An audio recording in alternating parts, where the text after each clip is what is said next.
আমি পেরেছি। আমি এখন পৃথিবীর সব থেকে উঁচু বিল্ডিং এর টপে দাঁড়িয়ে আছি। এটা অসাধারণ। বাপরে, কত উঁচুতে আছি। আমার খুব ভয়ও লাগছে। আমার নিচে তাকালে হবে না, শরীর খারাপ হয়ে যেতে পারে, ভয় লাগছে আমার।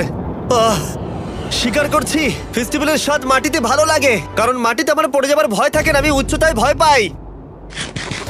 যখনই আমি আমার কোনো ভয়ের সম্মুখীন হয়েছি, তখন সেটা আমাকে অনেক কিছু শিখিয়েছে এবং মজাও দিয়েছে। এটা করে আমি খুব খুশি হয়েছি। তোমাদেরকেও বলবো, কমফোর্ট জোনের বাইরে এসো, এমন কিছু করো যেটা তুমি সাধারণত করো না। তাতে তোমরা অনেক কিছু শিখবে আর মজাও পাবে। দেখার জন্য ধন্যবাদ। আশা করবো এই ভিডিওতে আমাদের পরিশ্রম তোমাদের ভালো লেগেছে। সবাইকে